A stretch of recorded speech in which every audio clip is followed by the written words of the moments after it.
I'm sure that amongst many of those people who listen to Christian radio, there are many who have no religious faith at all, some who I suspect know what the experience of doubt means.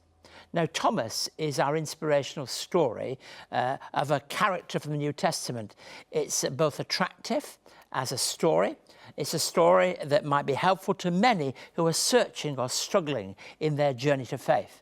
So I'm going to read to you from John 20, 24 to 29, where Jesus appears to Thomas, who had at an earlier occasion not actually been there. Now Thomas, also known as Didymus, one of the 12, was not with the disciples when Jesus came. So the other disciples told him, "We have seen the Lord." But he said to them, "Unless I see the nail marks in his hands, and put my finger where his nails were, and put my hand into his side, I will not believe." A week later, his disciples were in the house again, and Thomas was with them. Though the doors were locked, Jesus came and stood among them and said, "Peace be with you." Then he said to Thomas, "Put your finger here, see my hands. Reach out your hand and put it into my side. Stop doubting and believe." Thomas said to him, "My Lord and my God." Then Jesus told him, "Because you've seen me, you have believed. Blessed are those who have not seen and yet have believed." Thomas is among the 12, but we don't know where his story began. Thomas is introduced to us through 3 real cameos in the Gospel.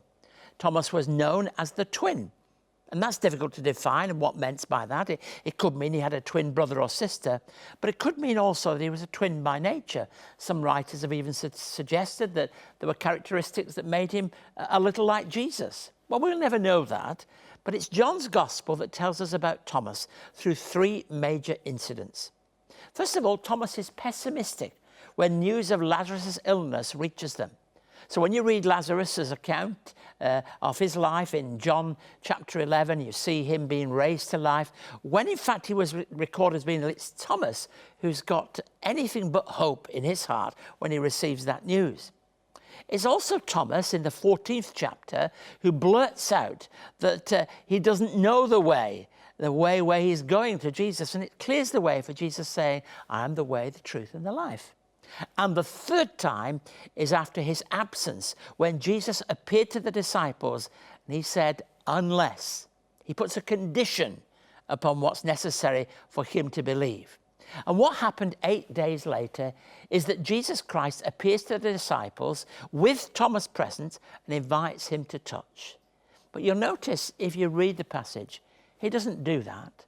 Jesus makes that invitation. But there's something marvelous as he makes that confession. It could be considered a seminal confession in the life of the early church. "My Lord and my God." It's always said that Jesus is Lord was perhaps the first Christian testimony or creed. You know, it's a marvelous story of Thomas, a story of transformation. You could easily get locked into the fact that he didn't believe, he was doubting, but of course he wasn't there. And so he had to listen to the story secondhand. But there came his first-hand moment when he was there, when Jesus came and met with them. Remember, they're still meeting behind locked doors.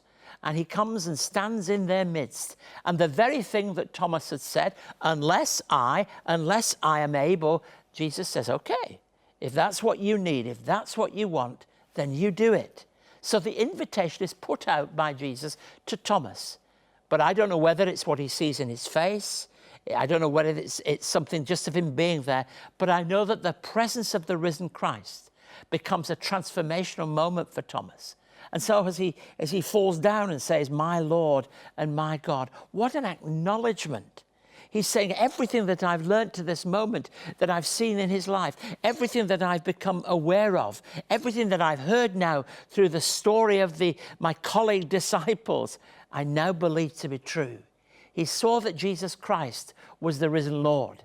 Now, Thomas is considered in the traditions of the church to be the first missionary to India.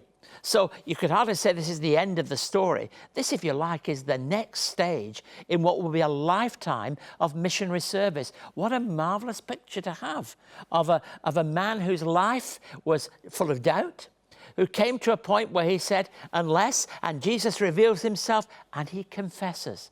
And that confession becomes transformational because it changes him. Perhaps it empowers him. Perhaps it equips him. Perhaps it sets him on the right way. It puts his feet into that missional purpose that will be his. But he certainly needed to know. So whether your journey is one where you really wonder whether all this Christian stuff is true or not, whether you're really doubting whether you can believe it, the great thing is you've got a friend in Thomas, because he went that way and he came to confess, as I hope you will, that Jesus is truly Lord of our lives.